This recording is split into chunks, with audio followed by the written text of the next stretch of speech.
Calm down, it's not that serious. My brother smirked as he tore up my sketchbook, the one with my portfolio inside. My mom rolled her eyes. You can just redraw it. I said nothing. But the next day, at noon, he logged into his email and went pale. I was 3 days away from the biggest opportunity of my life. A full-ride art scholarship to one of the best design schools in the country. They'd requested my physical portfolio be delivered by Friday. Not digital. Physical. Original work only. I'd spent 2 years perfecting those pieces. Charcoal portraits that took weeks. Watercolors I'd redone 17 times to get the light right. My hands cramped just thinking about the hours invested. Thursday afternoon, I was in my room doing final touch-ups when my brother walked in without knocking. Again. He was 26, still living at home, still acting like he owned the place. "What you working on, Picasso?" he said, that familiar mocking tone. I didn't look up. "My scholarship portfolio. It's due tomorrow." He leaned over my shoulder, breathing his energy drink breath on me. "Looks like the same stuff you always draw. How is this worth a scholarship? Please, I need to finish this." That's when he grabbed my sketchbook, the one with everything inside. 12 finished pieces, carefully sleeved in protective sheets. "Give it back," I said, standing up. He held it above his head like we were children. "Make me." I reached for it. He stepped back. Then, maintaining eye contact, he started tearing. Not just one page. He ripped methodically through the entire book. My self-portrait.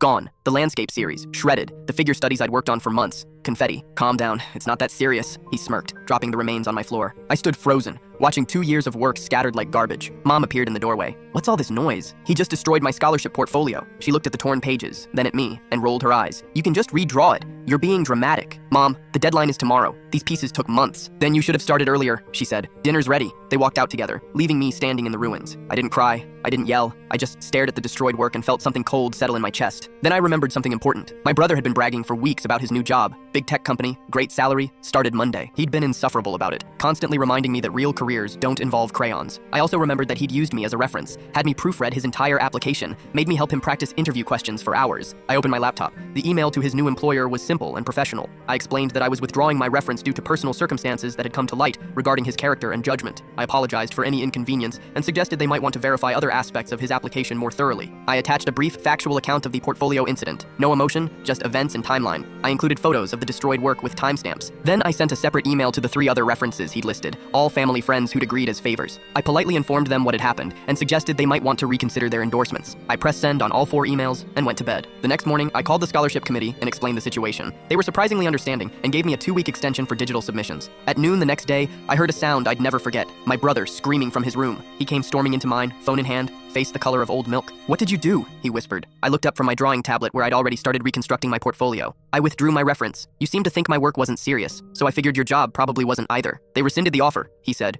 voice shaking. "They said multiple references withdrew citing character concerns. They're reviewing everything." Mom appeared, furious. "Fix this right now." I met her eyes. "You told me I could just redraw it. He can just reapply. It's not that serious." The job offer was permanently withdrawn. My brother's still at home, still unemployed, still bitter. I got the scholarship. Some things can't be redrawn, and some things shouldn't be.